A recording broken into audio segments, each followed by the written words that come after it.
Uno, dos, tres. ¡A la Madrid! 안녕하세요. 레알 마드리드 팬 마스타입니다.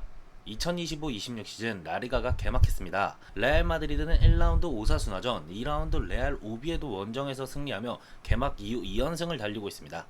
이 영상은 레알 마드리드의 라리가 1, 2라운드 리뷰와 레알이 사비 알론소 감독 아래에서 어떤 점이 달라졌는지 알아보겠습니다. 그럼 레알 리뷰 시작합니다. 레알은 홈 개막전에서 은바페의 PK골로 오사수나를 1대 0으로 제압했습니다. 이번 시즌을 앞두고 영입된 디나이선, 카레라스, 트렌트, 마스탄투오누가 모두 출전하며 라리가 데뷔전을 치렀습니다. 이 경기가 냉정하게 재밌던 경기는 아니었습니다. 오사수나가 실리적으로 수비적인 경기 운영을 선택했고 레알은 오사수나의 수비를 뚫어내는데 힘들어했습니다. 결국 은바페의 득점이 나오긴 했지만 PK골이었고 레알 팬이 아닌 타팀 팬들 입장에선 재미없지 않았을까 생각합니다. 하지만 레알 팬인 제 입장에서는 영입생들의 신선함과 은바페의 시원시원한 드리블, 알론소 감독이 가져온 변화점들을 보며 레알의 개막전을 즐겼습니다. 라리가 2라운드 오비에도 원정은 오사수나전에서 레알의 축구를 즐기지 못한 분들에게 충분한 즐거움을 가져다준 경기라고 생각합니다. 은바페가 2골을 득점했고 비니시우스가 교체로 들어와 결국 1골 1어시를 기록하며 공격 포인트를 기록했습니다. 3골을 넣으며 오사수나전 부족했던 도파민을 충분히 충족시켜줬고 선제골 장면에서 나온 은바페의 턴과 결정력은 정말 환상적인 장면이었습니다. 두 번째 득점 이후 셀레브레이션 과정에서 비니시우스의 입을 막는 은바페의 장면은 정말 재밌었습니다. 개인적으로 오비에도의 추억을 자극하는 산티카솔라, 론돈, 덴동커를 보는 재미도 있는 경기였습니다. 그럼 알론소 감독은 레알에 어떤 변화점을 가져왔을까요? 알론소가 가져온 변화점을 파악하기 위해서는 직전 시즌 안첼로티 감독의 레알이 어땠는지 파악할 필요가 있습니다. 24-25 시즌 레알은 기대감이 매우 높은 시즌이었습니다. 23-24 시즌 벨링엄을 영입한 레알은 챔피언스 리그와 라리가에서 우승하며 더블을 기록했습니다. 23-24 시즌은 벨링엄을 활용하기 위해 안첼로티 감독이 다이아몬드 442를 들고 나오며 전반기 벨링엄이 미쳐 날뛰었고 후반기에는 부상을 떨쳐낸 비니시우스가 미쳐 날뛰며 안첼로티 감독의 레알은 23-24 시즌을 성공적으로 마무리했습니다. 그렇게 24-25 시즌을 앞두고 레알이 그토록 고대하던 은바페가 합류하면서 레알의 24-25 시즌 기대감은 매우 높을 수밖에 없었습니다. 하지만 레알의 24-25 시즌은 실망감으로 가득한 시즌이었습니다. UEFA 슈퍼컵을 우승하긴 했지만 사실상 무관으로 시즌을 마쳤고 전통의 라이벌인 바르셀로나를 상대로 단 1승도 거두지 못하고 4연패를 당했습니다. 그렇다면 안첼로티의 레알이 왜 실패했는지 이제부터 말씀드리겠습니다. 24-25 시즌 안첼로티의 레알이 실패한 원인은 부상으로 인해 박살난 수비진과 늘어난 경기수로 선수들이 혹사를 당하면서 후반기에 접어들며 체력 문제를 드러냈고 이로 인해 팀 밸런스가 박살난 것이 그 이유입니다. 팀 주축인 카르바알이 십자인대 부상으로 시즌 초반에 이탈했고 이로 인해 바스케스가 주전으로 뛰게 됐습니다. 우선 바스케스는 레알 팬 입장에서 매우 고마운 선수인 것은 맞으나 이 선수가 본래 포지션이 윙어인 만큼 공격적인 성향을 가졌습니다. 선발로 나온 바스케스가 공격적으로 나서는 것까지는 문제가 안 됐지만 문제는 복귀 속도와 수비력이었습니다. 결국 발베르데가 바스케스 똥바지로 전락해버렸고 바스케스도 부상이 없는 선수가 아니기에 발베르데가 우풀백으로 뛰는 상황도 맞이했습니다. 센터백 라인에서도 밀리탄과 알라바 또한 십자인대 부상으로 팀 수비진이 붕괴됐습니다. 나초는 사우디로 이적했고 레알에게 남은 센터백 자원은 리디거뿐이었습니다. 이로 인해 추아메니는 센터백으로 뛰었고 라울 아센시오가 등장하며 희망을 보였지만 아직 어린 선수가 수비진 보호가 하나도 안 되는 상황에서 크게 보여줄 수 있는 것은 없었습니다. 24-25 시즌 레알에게 있어 리디거와 발베르데는 팀을 지탱하는 주춧돌이었습니다. 하지만 24-25 시즌을 맞이하면서 챔피언스 리그 룰이 변경되었고 경기 수가 늘어났습니다. 변경된 룰에서 레알은 16강에 직행하지 못했고 맨시티와 플레이오프까지 치르며 경기 수가 2경기 더 늘어났습니다. 하필 또 플레이오프에서 만난 상대가 맨시티였기에 빡셀 수밖에 없었습니다. 여기에 코파델레이, 수페르코파를 병행해야 됐고 수페르코파 결승은 사우디에서 벌어지기 때문에 레알의 체력적 문제가 드러나는 것은 시간 문제였습니다. 이런 상황에서 팀 주춧돌이었던 리디거와 발베르데는 레알을 생각보다 오래 지탱했습니다. 하지만 오래 지탱했다 뿐이지 무너지는 것은 한순간이었습니다. 제 사견으로는 정확하게 챔피언스 리그 16강 알레티와의 경기에서 승부차기까지 가는 혈투 끝에 챔피언스 리그 8강 진출을 확정 지은 이후 다음 경기였던 비아레알 원정부터 체력 문제가 확연하게 드러났습니다. 그리고 이 문제는 최악의 경기력으로 이어졌습니다. 대표적으로 로테이션으로 나온 알라바가 호로쇼를 보여준 소시에다드와의 코파델레이 4강 2차전이 생각나고, 리가 마지막 엘 클라시코에서 은바페가 해트트릭하고도 4대3으로 졌던 경기가 생각납니다. 하지만 엘 클라시코 4연패, 무관, 이 모든 것의 잘못을 은바페, 비니시우스, 호드리그로 구성된 3톱을 공존시키지 못한 안첼로티의 탓으로만 돌리는 것은 저는 아니라고 생각합니다. 저는 정확하게 안첼로티가 공존에 실패한 것이 아니라 팀 상황상 공존이 될 수 없다고 말하고 싶습니다. 리가 전반기 비니시우스와 은바페는 생각보다 좋은 호흡을 몇 차례 보여줬습니다. 맞아가는 과정도 보여줬습니다. 하지만 이 모든 것이 수비진이 박살나면서 공존될 수 없는 상황을 맞이했습니다. 카르바알의 시즌아웃으로 바스케스가 나오면서 중원에서 풀어줘야 하는 발베르데는 똥바지로 후방에 머무는 빈도가 많아졌고, 추아메니까지 센터백으로 내려가면서 벨링엄 또한 올라가도 지원을 못 받고 맘 놓고 올라갈 수 있는 상황이 나오기 어려웠습니다. 이런 상황에서 후반기에 접어들수록 체력적 문제가 심해졌고, 결국 안첼로티가 선택한 방식은 경기 운영에서 전방 압박 시도 횟수를 줄이고 선수비 후역습과 같은 모습을 보여줬습니다. 이러니 공격적으로 비니시우스와 은바페에게 부담감이 실리게 되고, 이들이 최소 2명을 뚫지 못하면 공격이 성립되지 않는 상황이 연출됐습니다. 또한 둘 중 하나라도 수비를 위해 내려오면 남은 한 명이 역습 상황에서 혼자서 모든 것을 감내해야 했죠. 이로 인해 최근 많은 축구 팬들이 말하는 비니시우스는 머리가 커져서 압박을 안 한다라는 말이 나오는 것 같습니다. 물론 레알의 이사이오 시즌 실패에 있어 안첼로티도 잘못이 있습니다. 안첼로티 감독 특유의 선수에 의존하는 경기 스타일이나 본인이 주전 멤버로 선택한 선수 외에는 절대 쓰지 않고 팀 유스도 절대 쓰지 않아 후반기에 로테로 나선 멤버들이 경기력에 문제를 드러내 결국 주전 선수들이 투입되면서 체력 관리는 문제는 안첼로티의 잘못이 명백히 왔습니다. 하지만 선수들의 부상은 레알 팬 입장에서 너무나도 예측 가능한 범주였습니다. 밀리탕, 알라바는 21-22 시즌 의자 듀오로 챔피언스리그 우승을 달성한 이후 부상이 계속해서 심해지고 있었고, 카르바알은 부상이 상수인 선수였고, 카르바알의 백업인 바스케스는 실력 문제와 더불어 부상 또한 자주 당하는 선수임을 감안했을 때 수비진을 보강하지 않은 것은 명백히 팀 보드진의 잘못입니다.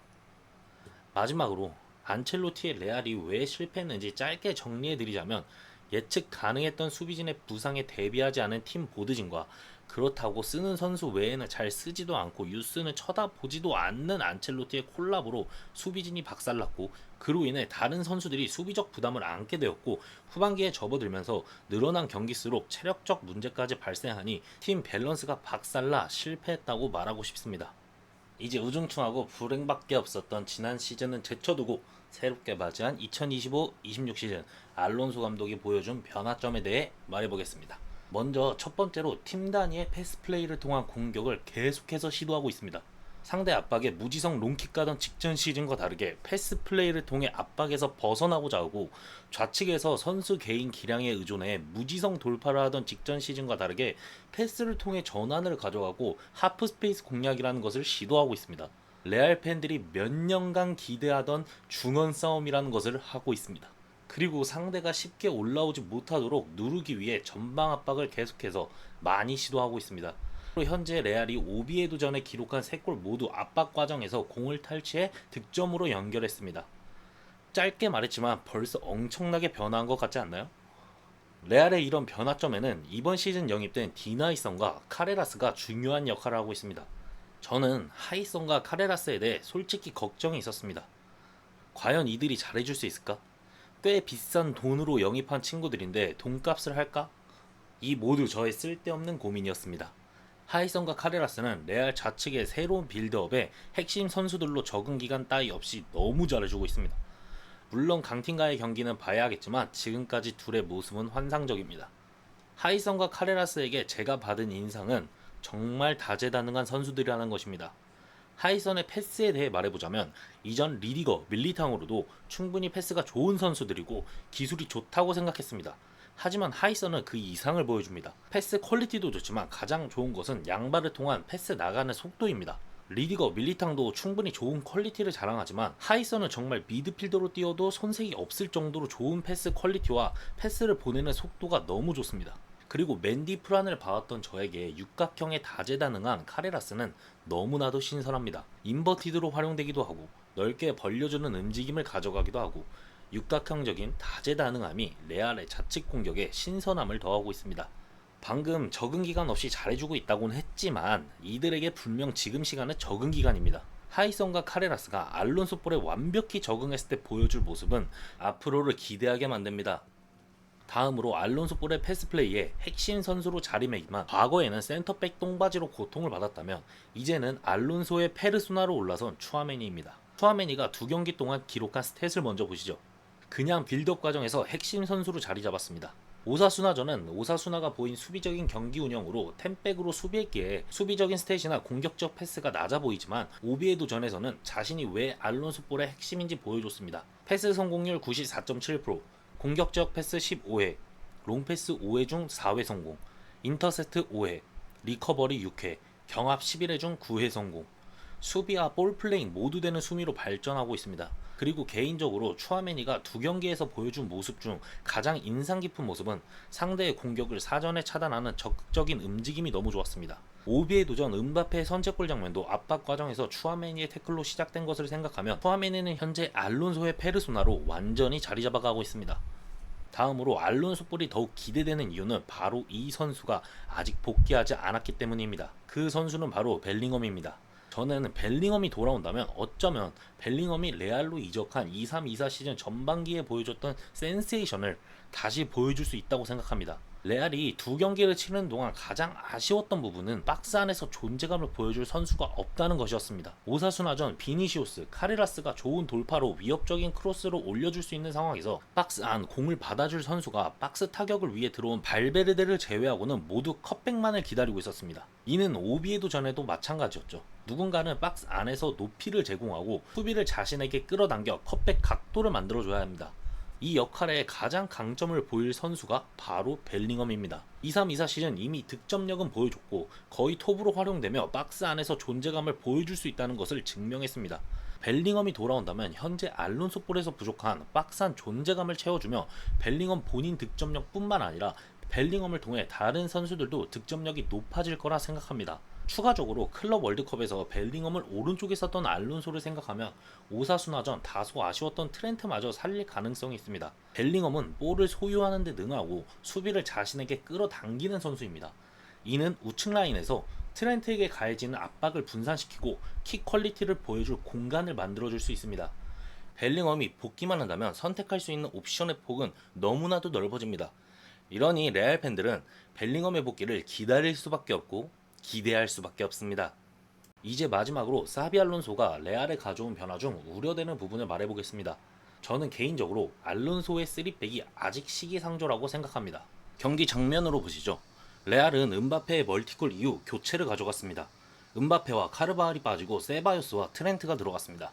이로 인해 알론소는 3백을 가동했습니다. 추아메니가 센터백으로 내려간 모습을 확인할 수 있습니다. 이제 오비에도 공격의 1년의 과정을 한번 살펴보겠습니다. 오비에도는 전환을 통해 레알 수비를 눌렀고 지금 이 장면까지 왔습니다. 제가 화면에 표시한 오비에도의 공격수의 마크가 전혀 없는 것을 알 수 있습니다.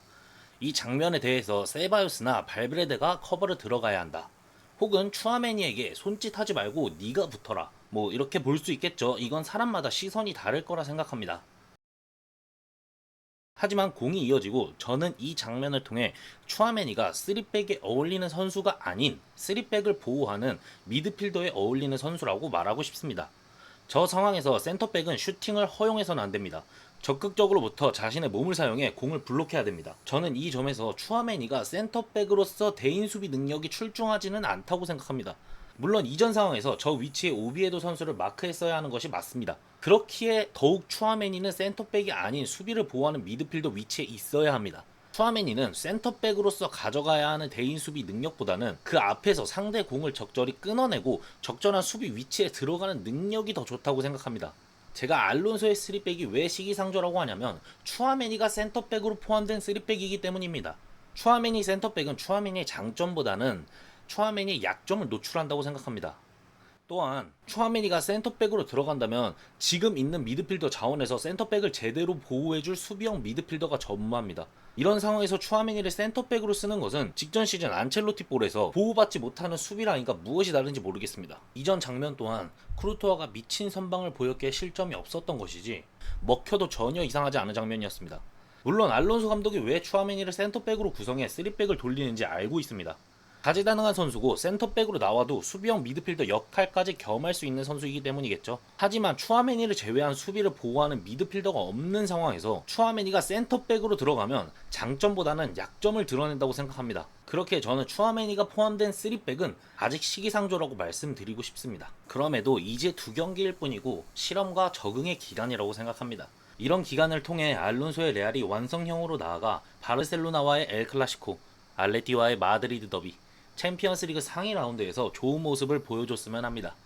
원래는 비니시우스 호드리구도 이 영상을 통해 다루려고 했는데 안첼로티의 레알에서 개인적으로 화가 많이 났는지 너무 말을 많이 한 것 같습니다.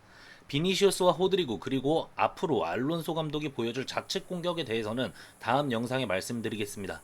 그럼 오늘은 여기까지입니다. 좋은 하루 되시길 바랍니다. 마모스 마드리드.